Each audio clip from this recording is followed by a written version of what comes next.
We are good to go, I see. Good. Okay. A very warm welcome from Germany. The next session from a German guy. Thank you very much for the invitation. We are talking now about communication compliance. One of these very interesting topics and relatively new tools in the Microsoft compliance toolset or toolbox, with a lot of tools like insider risk, communication compliance, compliance center, privacy management, information protection. We talked a little bit in my segment before, and also retention policy, advanced governance, and all of this. And now let's talk about communication compliance and be a communication compliance hero in 45 minutes. No, I don't want to talk faster and faster, but I hope you will learn more and more about communication compliance and can be working with and can use communication compliance at the end of this session and know what you have to do about it and what you can do with communication compliance. Okay, let's start a little bit. And for me, and I like the turning cycle here. My name is Raphael Koellner. I'm working for BDO. It's a it's a huge company worldwide.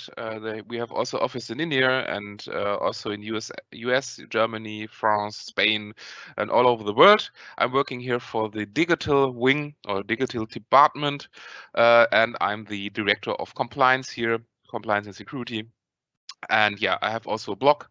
And also a compliance insider blog about these compliance topics like communication compliance.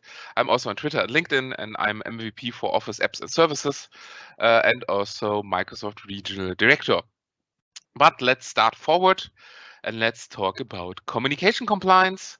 And if you have any questions, feel free to ask. And if you have questions after the session, use my email address or use Twitter or LinkedIn and send me your feedback and your email, your question, your email, your questions. Okay, so let's start a little bit about and talking about communication compliance. We are talking. I will talk about communication compliance, the regulatories or regulations, about why I need communication compliance. So let's talk a little bit about scenarios, how we can use communication compliance, what are the limits, or what are the restrictions. That is very, very interesting. I'm talking with the communication compliance product group about it and how communication compliance works in Microsoft 365 and how we can combine it with other tools also. So I have a little bit the same agenda as last time. We have a short introduction. We talk about why and how communication compliance works, a little bit about best practice at the end, and I will have a demo in this part. We will create a communication compliance policy and have a look, for example, also in sensitive information types. We have 50 new sensitive information types since Ignite, so we have a lot to talk about it. So let's start and talk a little bit about communication compliance. Communication compliance itself. I used this word this week 250 times, unless I have 3 workshops about it. So let's talk a little bit more. Why we need communication compliance and how it works and how we can use communication compliance with Microsoft 365. Often before Microsoft published this tool in a private preview, we are using in the company, for example, we are using in our company and also at our customers, especially in finance customers, and also insurance customers and also high regulated customers, also from US, especially I have also customers from China. They are using other tools in combination with Microsoft 365, so third-party tools, or they wrote their own tools with Microsoft Graph to have an overview, to have an audit option about the communication in their company. Mostly in Europe, we don't using so much tools in this area. It's more a part of adoption. It's more a part of company internal regulations. It's very interesting that a lot of companies and also your company, hopefully not all companies have this, has some special agreements with their employees or has some special also for their advertising and for the communication of the company, special rules. We can call it, for example, be patient, be friendly to your employees, be friendly to your customers. Don't talk about bad things, be a good behavior, be nicely to everyone. So that's typical rules. Be open, be objective in discussions and all of this. And I don't know, only 2 companies that don't have these general rules of communication and of working together in a company, working together in meetings. And more companies said, okay, we have the issue that in most of the tools, most of the communication tools we had, we want to have a control. We want to have a control if these general rules will be fulfilled also to our employees. And this is one of the scenarios. They use communication compliance. They use an auditing about communication in their company. And only, for example, 10% of the communication will be overruled or will be will be an audit about this communication. And we have also these ideas, or we have the other side. We have regulations where we need it, where we, for example, in the finance sector, we have to fulfill some special regulations that worldwide also some regulations to fulfill, and we need a tool to control the communication in the company. Also in the edu sector, but let's talk a little bit later about the scenarios directly. Okay, how it works, how we can use communication compliance, or what is the overview of communication compliance. I like this picture out of the Microsoft documentation. Communication compliance, we need policies, we need rules. Which communication is a bad communication? Which communication between employees is not allowed? Which content of communication is not allowed? So we have some templates we can define, and we have a very huge option to customize rules and policies. And then we need an auditing tool that collect all the information, collect and search from messages and emails and all of this. And then we have a part of this tool. We need a part of this tool that match the policy with the search results. And then at the end, we can monitor and filter and have a look at special items. If, for example, I send a communication to my to my friends and employees and said, okay, let's hack the customer and publish the information so that we get more offers and that we can earn more money with the customer when we sell security tools to the customer and all of this. And this communication is a bad communication. It's not allowed, or also the idea is not allowed. So you have to define a policy, which words, for example, which sensitive information type we need here. Then we have to collect and find and investigate. And then at the end, we need also a result and monitoring, and then also a result what happened when someone has a bad communication. Okay, that is a basic scheme, the basic scheme of communication compliance, and the basic we have to control, and we need to control. About the limits, we talked a little bit later. Okay, use cases. I start in the first slide a little bit talking about use cases in education, for example, to monitor the Teams messages between students, if they make bad things, if they're talking about bad, if they're sharing bad things to each other, or sending harassment and all of this. We need to control. Also the same in the company, to control and fulfill the general rules of the company, for example. And also we have regulations, and that's one of the main things I deployed communication compliance in Europe, are regulations in the finance sector, that I said, okay, we have in Europe the rule that the people, they administrate a company or administrate all of the finance topics, the money, for example, of the company is not allowed at the same time to to go to the other side and handle with the, for example, with the company information, or sell information about the company. Maybe the company will sell to a bigger company. We have a due diligence process and all of this, so that they don't publish information about the company they administer, so that other guys have an advantage, for example, to buy the company or to sell something, and to bet on the company, rules on the finance market and all of this. So these are typical regulations worldwide, and I'm talking also with some finance institutes. They have locations worldwide that they need to control. For example, also the communication to these employees, that, for example, for new administration cases, for new customers, the employees don't have to talk about the customers before, or don't talk about the customers before, don't administer the customer before, so that they can be a project for the new project for the customer, can be a part of the team, and all of this. We need to have a control. We need to have a control based on regulations and based on law. And for this, we can use communication compliance. So we have different options to use communication compliance. And very, very interesting, the last one, in Europe, we have working councils. And some of the working councils said to me, okay, I want to control the employees, that they don't talk, or to control the managers, that they don't talk about their employees and they don't collect information about their employees.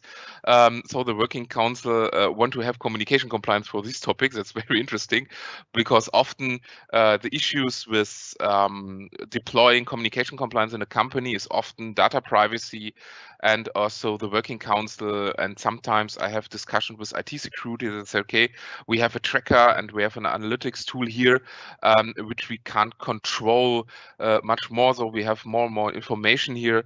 They are cycling around, and we need to connect it to our SCCM. And yes, now it's possible to connect communication compliance also to the SCCM. But this is also, this is a relatively new case. So the last 2 years, I have this discussion also with IT security. Okay, look a little bit back, and go a little bit forward to communication compliance, and talk a little bit about licensing, roles, and all of this. So we talk about communication compliance as a tool in Office 365.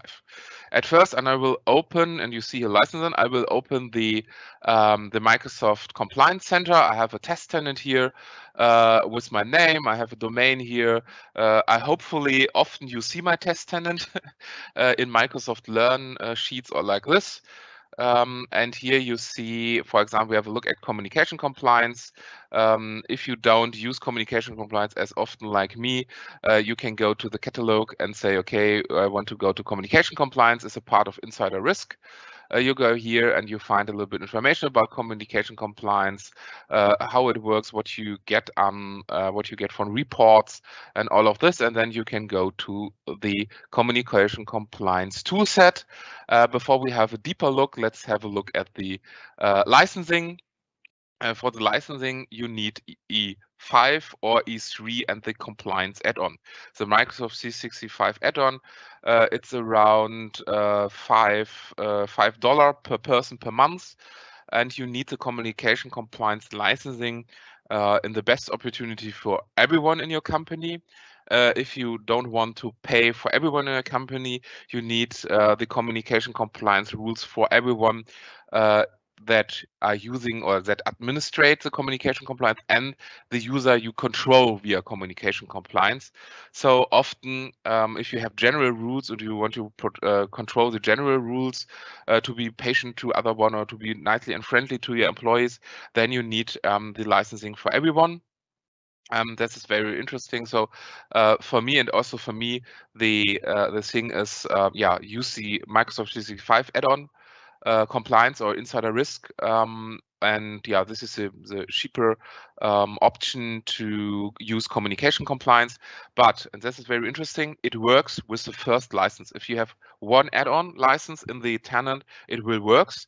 But for to be compliant with licensing, you need the license for everyone who's part of it or is be controlled, is administrate communication compliance. On the other side, if you want to connect it to SCCM like Azure Sentinel, I put the link in the slides. It's possible to connect. It's not only to Azure Sentinel. I connected also to Splunk, for example. It's also possible, but this, for example, the Azure Sentinel licensing is not a part of the Office 365 licensing for communication compliance. So you need extra license for Azure Sentinel, also for Azure Storage and all of this. And also if you're using Splunk and all of these other SCCM tools, you need a license also for this. So that's not an all-inclusive license. Licensing is only for communication compliance itself. It's the same like with other tools in Microsoft 365 like Insider Risk. So yes, it's possible to connect with the SCCM, and yes, you need the typical E5 one. A little bit what you can say, everything when there's an event or there's auto event or like this, you need an E5 license or an E5 add-on. Okay, what you need more on when can you define roles and permissions? This is the second question after licensing. Okay, we have the licensing, then talk a little bit about permissions roles. And I make a table for you. You find these roles in Microsoft 365 Admin Center, or you find these roles also in the Azure Active Directory. I have a look directly to Azure Active Directory, and you have the communication compliance typical role. You have the communication compliance admin role, analyst role, investigator role, and viewer role. Sometimes I talk to the data privacy team, for example, they get the viewer role, so they only have a view on the permissions, on the policies, permissions, and results. Then we have the investigator, that is the role, for example, when something is found, some communications items will be found via the tool. The investigator can handle these, can handle the results, can see the metadata and content, and can talk, for example, with the employee, or can talk with the manager of the employee. Then we have the analyst's role. The analyst can have a look into the items which will be found, and analyze the items. We will have a look in the demo. And we have also the administrator, and that's the typical administrator role, which administrate, configure also the policies and all of this. So you can split all of the roles, but often for communication compliance, we have compliance officers.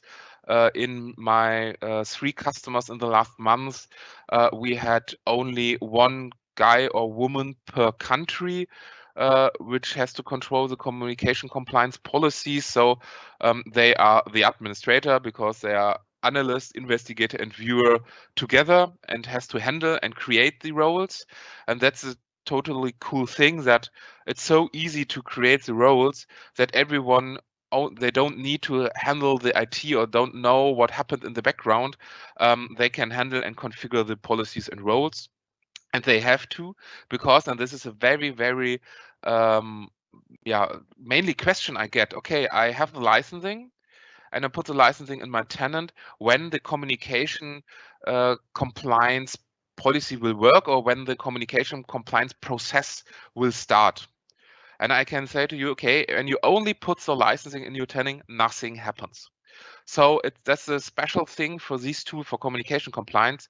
No communication will be ruled, will be audited, will be collected when only a licensing is added to the tenant.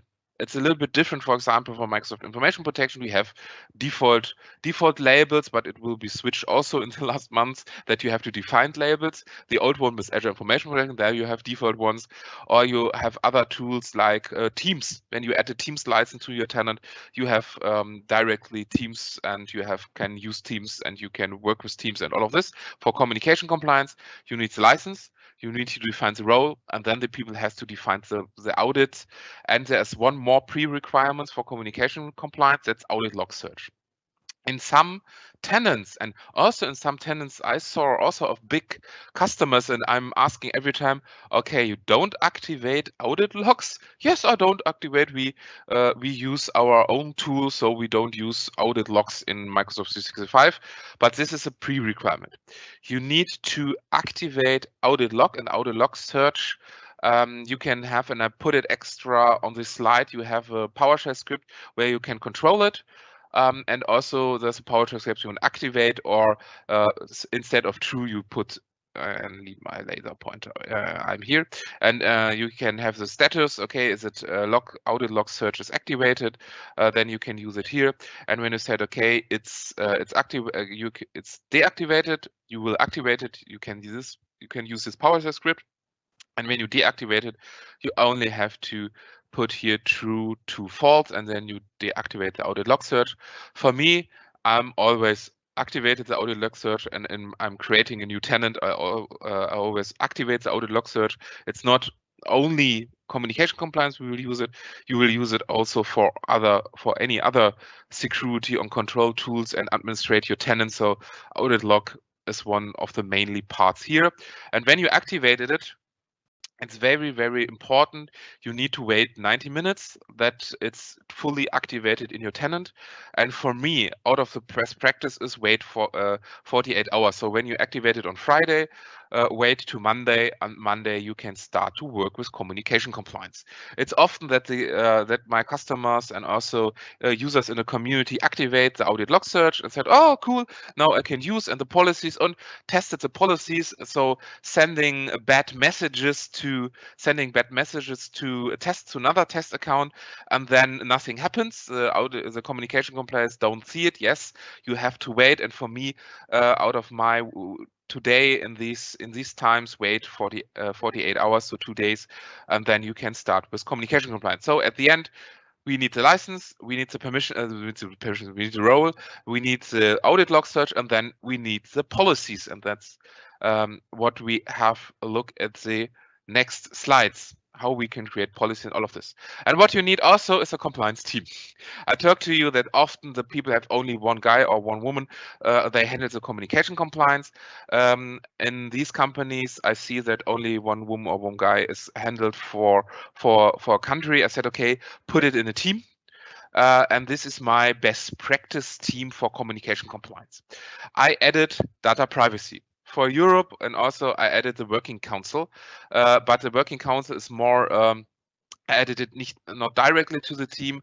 It's more, let's talking about results with the working council and make a contract with the company that we can use the communication compliance tool. So like this, it's Saturday.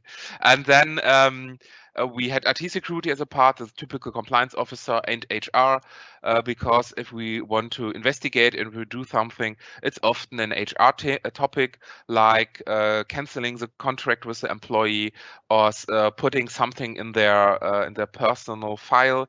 And all of this of the contract, so that's often a human resources and HR topic. Okay, we have the team, we have the license and all of this, and now let's start to create policies in communication compliance. What are planning and pre-requirements? Pre-requirements, we talked about it. The next is planning. We are talking about use cases, and that is what I want to tell also with you. At the first, wrote down your use cases, why you want to have communication compliance, which are the general use cases, which are special use cases.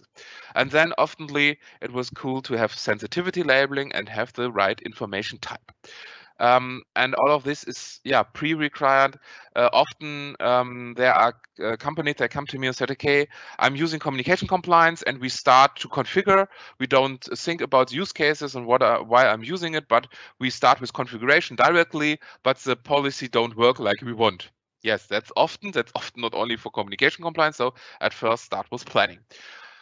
And planning, yes, planning, and these are the steps for planning a communication compliance policy. That's a little bit more steps, but if you have these detailed steps, and I added it also, and I working here together also for the documentation. So I don't want to share with you a lot of text, but here you see the new text of the documentation, where not every step is fulfilled, but if you use also the planning steps from the documentation out of docs, I put it also under in the slide. You see it here. Also in the slides, that's also a good choice. I added something, or I added some more steps, and currently there's no PowerShell, Power Automate, all of these automatically things, so you have to do it manually in this moment, but in the future it will also work with Microsoft Graph, so with Azure Functions and Graph, so that you can automate something. I'm also talking to create, for example, new sensitive information types and put these things into the communication compliance in a process. So that's what I do in this moment, to create and to create processes, to create automatically processes, and you, for example, combine it with forms, so that the compliance officer only has to fulfill the form and everything will be created in the background. But yeah, currently it's better to do it manually. In the future, we can create some of these automatically processed. The product group is also working on these. So what we do at the first, we have the use case. Then we define the target, okay, what we want to do with communication compliance in this use case. What about data privacy and IT security? They said it's fine, it's okay, you can do it. Then to define a user or a group to monitor, okay, which is the target, which is the group I want to control, or I want to control the whole company. Then define a reviewer who has to be or has the task to review the communication compliance analyst, to review, and in communication compliance investigator to review the results. Then to define the locations, okay, which locations we want to scan, and yeah, there are limits. We talk a little bit later about the limits when we are at this point. And then you have to define inbound or outbound. So can we control, or should we control also the external ones, or only the internal ones, or should we control only the messages will outside our company or will left our company or internal of our company? So we have to think about what we want: inbound, outbound, internal. Also, yeah, also both. We can also define it for both. So you define the scope in these steps, one and more in detail, so that you can configure at the end very, very easy communication compliance policy. So then we have to think about it, which method we want to scan the communication, for example, in the email communication, or the communication in Yammer, or the communication in the channel in Teams. And it's not currently working on shared channels. That's one of the limits, but in the future it also works for shared channels. Currently only classic channels and private channels.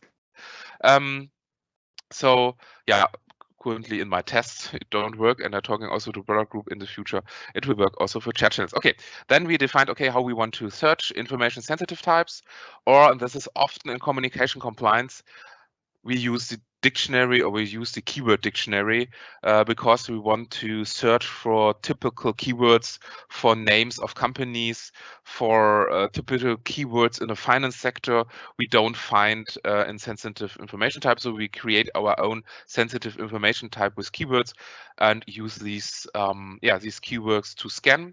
Then we create the policy. We need all of these information here to create the policy. We create the policy, we set alerts, and then we monitor and investigate. And at the end, but we don't need the policy, we delete the policy. So we have some steps to create and to be more effective when you're using communication compliance in Microsoft 365. Okay, I step forward. Which communication types are supported, and I talked a little bit about limits before in Teams, but when you have a look, okay, which is supported: SharePoint Online, OneDrive for Business, Exchange, Teams, Yammer, and Skype for Business. Yes, Skype for Business, Skype for Business Online is not available anymore, but it was supported. And if there is a company they're using Skype for Business Online, I don't think so. It's deleted. You can use communication compliance. It's not supported for Skype for Business Server. So we are here limited on the online or software as a service part. Then, which is supported: file types. So we can also look into file types when you share a Microsoft Word document, for example, but this here docx, so not the old one, only the current file types. Also Excel, PowerPoint, text file, portable documents, PDFs, that's very important. Also JPEGs, PNGs, BMPs, also bitmap files, TIFFs, PDFs, and all of these are supported. The other file types are not supported. And when you have a look at this, we can add third-party connectors, and that's what I love for communication compliance. And have a look into the tenant. When we have a look at the connectors, we can add all of the information from these connectors to communication compliance. So communication compliance can also have a view at these connectors, and you see here we have short messenger service, we have Cisco, we have Jive, we have LinkedIn company pages, we have more and more connectors. We'll add it here. Twitter is in preview in this moment, but we have also WhatsApp. Yes, WhatsApp. We have WeChat, we have WebEx, Workplace from Facebook, YouTube, Zoom, and all of this. We can add the connectors, and if the connector is added to the compliance center with communication compliance, we can have a look at the communication. Also, will be handled via the connector. But where is the big problem in communication compliance? And the product group knows, and I'm working here also with the product group and giving feedback that this is an issue. Okay. Think about it. You are a company. You are working with communication compliance in different use cases. Go back to the use cases, and in different use cases. And I'm a bad guy, and I know that our company using communication compliance. So how I can transfer information to my colleague, which communication compliance don't have a chance to control. There are two things, and I jump back to the slide with the communication types. Two things. The first thing is I use a file type which is not supported.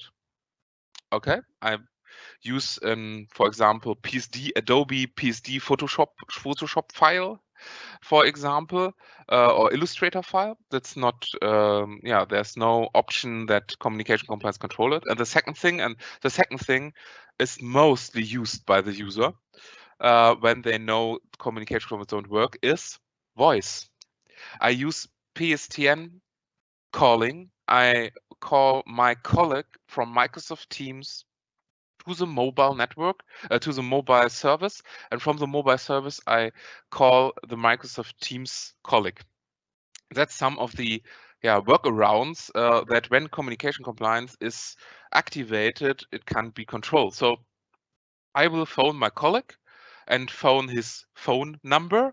So it will be out of Microsoft Teams, going through the phone network, coming back, and I say him, okay, hello, I want to talk about the company project or the customer project which starts in 2 weeks, and I know it's not allowed to talk about it, but we can do a deal and we can make a lot of money with it. So let's talk about it, and don't write it, don't send a message and all of this. So this is a challenge, but the Microsoft team said, okay, they are working on it. They are working on it, for example, to have a transcription. We know this transcription things in Microsoft Teams. So to add transcription to every communication, to every voice communication, so that the communication compliance policies will work via the transcription option in Microsoft Teams, for example, and then we can control and handle it too. So this is an issue or a problem in this moment, but you have to know this, that when a guy and they knows this, communication compliance can use PSTN calling or voice messages, these messages are don't controlled via communication compliance. Okay, so you know the limits, you know the licensing, you know the roles, you know the permissions, you know the teams and all of this. So let's talk a little bit about creating a communication compliance policy. And here you see we have 9 steps, and these 9 steps we will fulfill in the demonstration in some minutes before we run through the communication compliance wizard. And this is mostly what I do in the beginning. I have the use case and I have the information. I know what I want to scan. What I want to scan. I know the group which I want to scan. For example, we have a use case.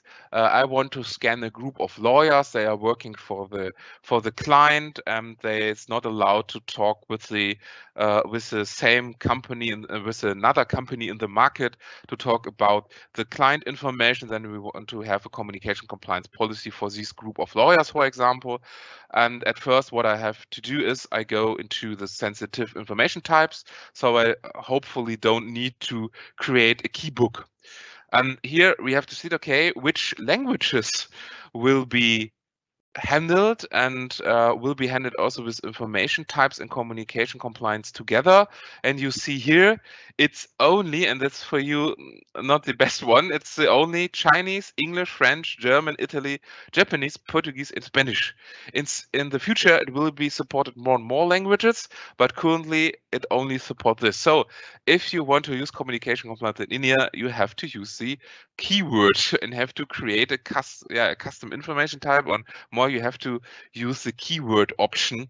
In Germany, we are fine. We can use all of the sensitive information types we can use and connect it also with communication compliance. In USA, it's the same. In UK and all of this, but here you have to see have to create a new policy. And when we have a look here and go to sensitive information types, wait. Let's give the internet bandwidth a little bit more time, and we go here to sensitive information types. And what I do before said, okay, let's have a look. If we find the information sensitive type, is there something for India? I don't test it. I tested it. It works for driver license number. It works for a GST number. So here you can use this and combine it, for example, with your own sensitive information type. Then let's start and create one. Test conference and said, okay, which I need a description. Whatever. Create a pattern.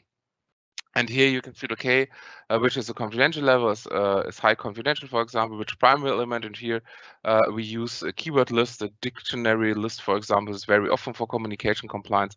For example, a keyword list ID, we turn it one customer A, for example, or we call it customer A.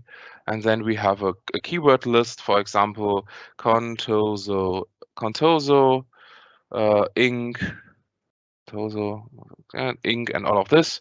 We have case sensitive types also, and said, okay, it's a word matching, it's a string matching. We can add more keyword groups, and this is what I'm using very often with communication compliance to add keyword lists and use sensitive information types like with India in combination, that we can handle it, that we can scan it, and that we can find the items we need at the end. So okay. That is only a short demo on this here. No, I don't want to confirm. I want to go back to communication compliance and want to start to create a policies. You see here, I create a lot of policies in my test tenant to test. We have some default policies. You see it here on the right one, but you have default policies need to be activated. So if you start with communication compliance, no policy is here to see. You see the no policy here, and then you have to go at the first, for example, use a policy template. You can start with monitor inappropriate content, for example. Quick. Go in monitor inappropriate content, then monitor sensitive information type. We see it here. Monitor finance regulation compliance. This is a relatively new policy. That's because in the finance sector I work a lot for these, and monitor conflict of interests. So I use often the last two ones in the customer tenant. So let's start, for example, with finance regulation compliance. We call it regulation compliance in finance, financial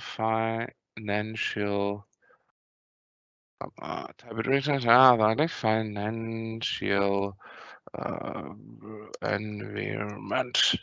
I said, okay, which user? I select a user group or select a user like some of the demo users will handle. Okay, I need to wait, for example, in David, and also I think I have Julia. No, I don't have Julia, but I handle me.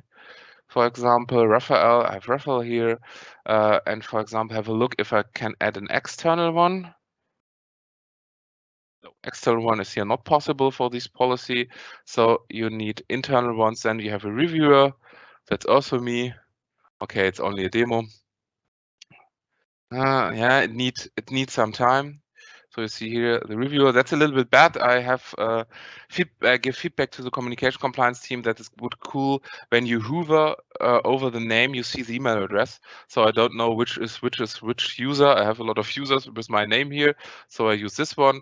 Then I can add a sensitive information type, and I use here, for example, type India, and try this one.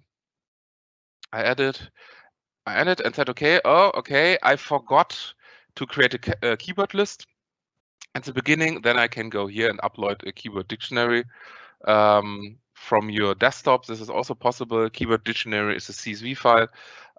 This is also possible to edit here, but for me, the best practice is do it at the beginning and do it not here in the wizard part. Do it at the beginning and then edit the type, at the end here, the keyword list.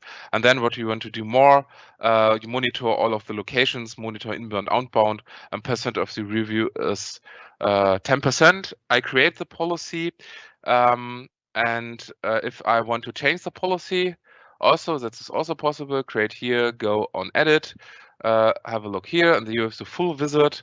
You can also exclude someone with G, Grady, Eschi, some of the test tenant ones. This is excluded, or use all. I use often this one, or use all for general policy. Then you can set up locations, teams. You see here email attachments by Exchange mailboxes, messages, and Teams channels. Chat channels will be working in the future. Individual or group chats, so one-on-one and group chats is also possible. Skype for Business, okay, and group conversation in Skype for Business, and private messages, communications in Yammer. Then I start, with the conditions. I said, okay, everything internal, outbound, inbound, add the conditions, and this is very cool. We can add, and this is not in the default wizard, you see it is a small default wizard. You can add also OCR. That's for text and images. So when you activate this, you can view also, and look at my slide, for example, JPEG files. And with OCR, the JPEG files can be looked, and then communication compliance can view at it. So what is behind communication compliance?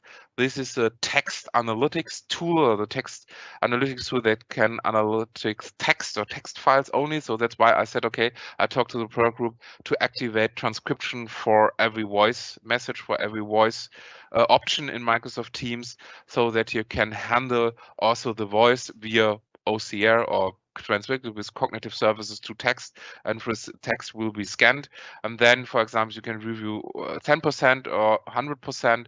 Often with Working Council, we go back to 10%. In this use case, we want 100% of the 100% of the communication will be reviewed. And then we could done, and the policy is ready. And we also can add our custom policies to create a policy here, and you see a custom policy, and then we create our custom policy with the same wizard. So we add, you see here, I have custom policy. I deployed default policy. Why I deployed it? Because I want to have a review of the communication compliance items. And that's the next topic, how to review a communication compliance process, how to investigate, and how to run it. So if you want to run it, you create it, and then it will start to run. Then you see the reports, how often items will be found in the communication, and then you create also the alerts. And when you create also the alerts, and at the end you have a look deeper in the communication compliance policy, you make the investigation point or the analytics point, and then the investigation topic. In the analytics, you have a view at the regulation, you have a view at the items, you can handle the items. You said, okay, this item is resolved, this is okay. But for me, let's have a look in the UI. I have a lot of screenshots here for you, but let's have a look into the demo and fulfill the next steps in communication compliance in the demo. If you get the slide at the end, you see it here.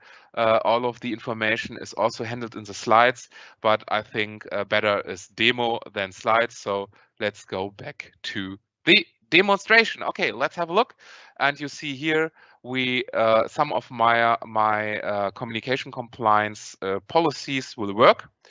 We see here for BDO or regulatory compliance, we have a lot of items.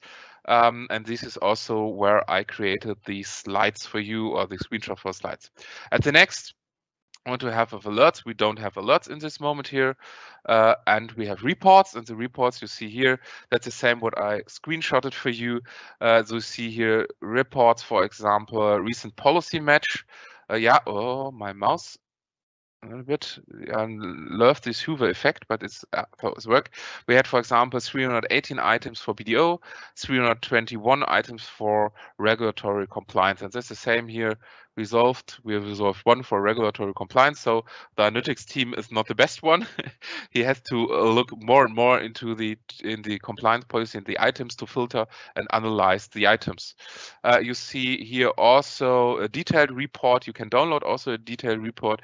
You can download also detailed report as a CSV file. Do these things also a report out of the communication compliance policy itself. We have a look in the next one. And before I start all of this is also one point of privacy. This added because of the data privacy and GDPR things. Here we can set, okay, anonymized version of usernames. This is a default policy, so the analytics guys don't see any name directly, or you said, okay, don't show anonymized version, so you see, for example, Grace Taylor, one of the guys here, or one of the demo user. And also what you can do is notice templates. When you noticed a guy at the end, you can create here notice templates, so you can create processed when something is found, when once you notice the people where you find something, or notice the manager and all of this. This is a very cool thing. You can combine and you can create your process. So if you start with communication compliance, have your policies, and when you have created your policies, then you can create automatically processes. So for the creation and all of this, you do it a little bit manually, and then you can start with automation. This is really cool. So let's wait some seconds to open the policy and the results of the policy, and I go back. So that's what you see here. You see the results of the policy, and hopefully it will handle a little bit faster. Hello. Okay, I go back. This is demo time. Start with BDO and try the BDO demo policy, which I created. The name BDO is only a custom one. You can give your own name, what you want to choose to the policy. And yeah, that's why I created screenshots, because it's very slow, the portal, especially at the weekend. So that's why I created, I want to show it to you, but that's why I created screenshots, and I try to reload. If it don't work, we have a look at the screenshots. So sorry about that, but I think I let it work in the background. It load the UI. Okay, go back to the screenshots and I have a look if it works. And then I can show you a little bit more. Okay, what you have to do and what is loading. Loading this one here, the regulatory policy. You see it with BDO, or the regulatory policy I started at first. You see here, okay, users with most policy matching. And you see here, okay, policy matching most is Microsoft 365 Message Center. Yes, this will be also controlled. We have Microsoft Azure, so Microsoft Communication. Then we have me, Raphael Koellner, and we have also Microsoft Outlook with automatically communication. And we see here, okay, when the age of pending items, where the most items will be found and will be pending, so need to be analyzed. And also you see, okay, which policy or the policy alert come up. You see here, for example, 7 days ago, unusual number of policy matches, so that we have in control. When we go deeper to pending, you see here and have a look at the, yeah, now it's working perfectly.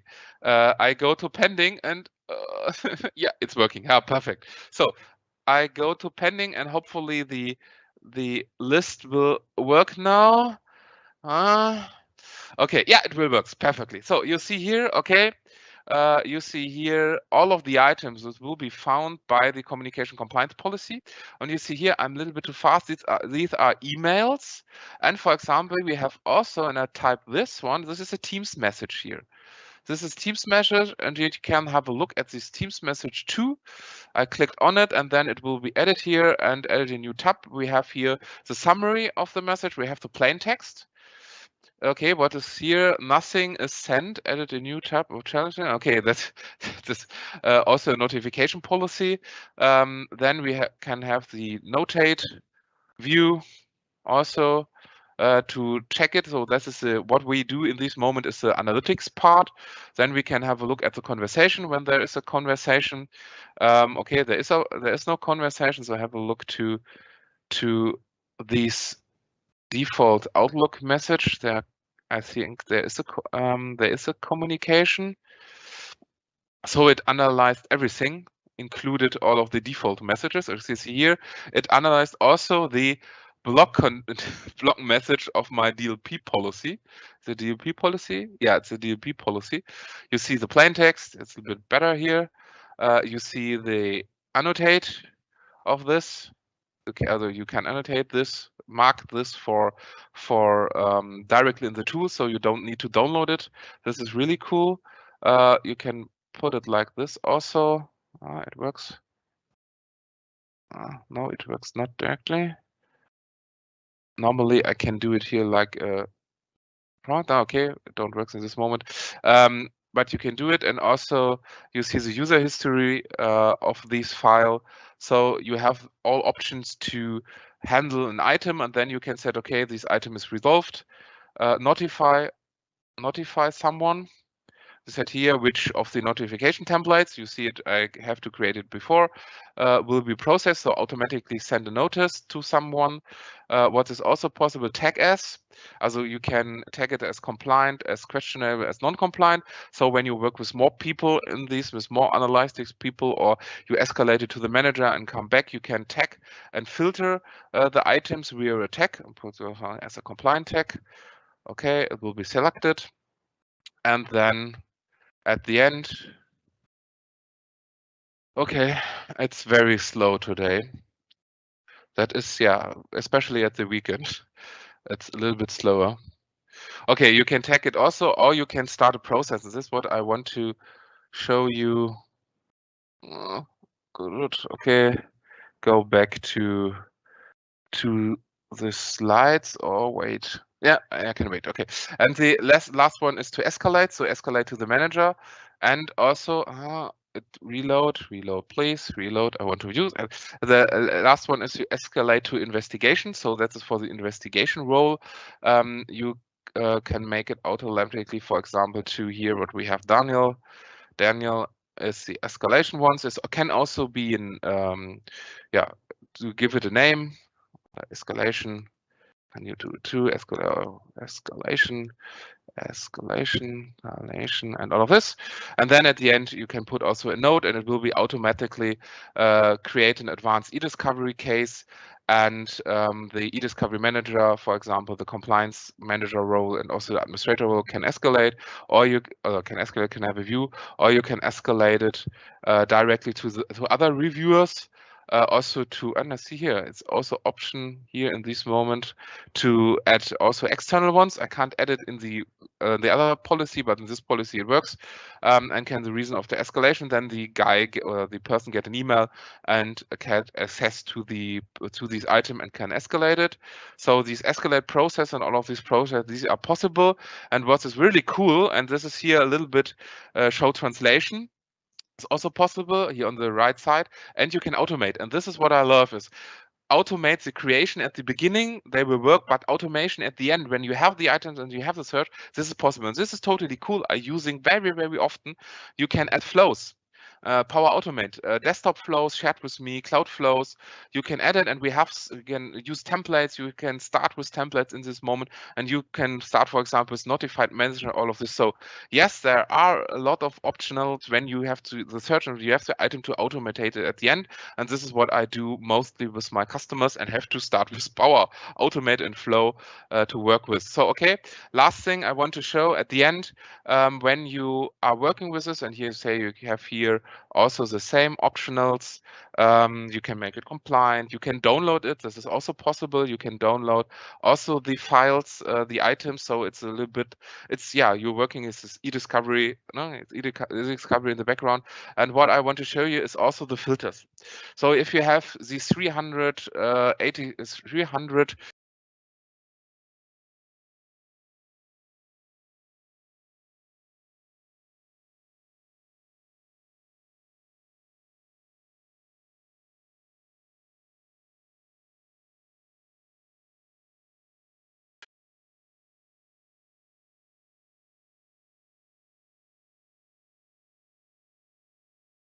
when I analyzed, I start with filtering.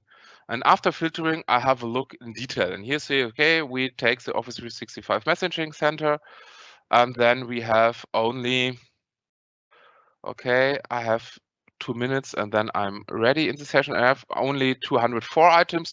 So 143 files will be deleted. And when do more and more here, I think there's no one with attachment. Oh, there's no one with attachment. But when you filter more and more, you can write the number down, and then at the end you go into the item and said, okay, I will investigate, I will send, I will download, I make an advanced e-discovery case of it, and then you can work with these items. Okay, back to my last slides. You see a little bit how it works, how you can handle it. And at the end, also we talked about how you can use it, how what is behind these points, escalate notification, and all of this.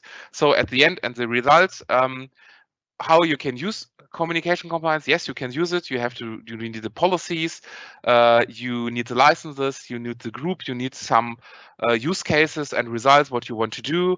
Then you can start the communication compliance policy, then the collecting of items will be start, and then you have to analyze, and then you have to investigate, and at the end you have some different results, you have different results, and with these results you can handle into more in the different use cases, what you want to do or what you want to have a target at the beginning, and you can handle it on more stages. You can escalate it and all of this. So you have all of the processes you need to handle communication compliance in your company, and hopefully at the beginning it will start also with cool automation things that you, for example, when a new project starts, a new policy will start and a new sensitive information type will be created, and then the new policy starts, so that the compliance officer only have to analyze and investigate. But here on this topic, Microsoft is working. So thank you very much.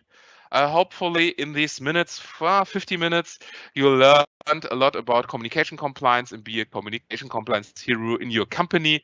So go to your boss, said, I need a communication compliance add-on or the compliance add-on for 65 E5, and start with communication compliance to handle issues in our company, or communication issues in our company and challenges. So thank you very much. And the last one, yes, it's Klingon, the same. So the geek one in me. Thank you very much, and thank you very much for the session. I go back because the next session will start in the next 2 minutes. So I will end. Perfect. Thank you so much, Raphael. It was a very intriguing and an awesome session, and I'm quite sure that everybody enjoyed the content that you presented, and I'm sure that everybody is going to go through the recording as well. So it was really helpful. Thank you, Raphael. Thank you very much. I will share also the slides for both sessions, so that you can share it for free.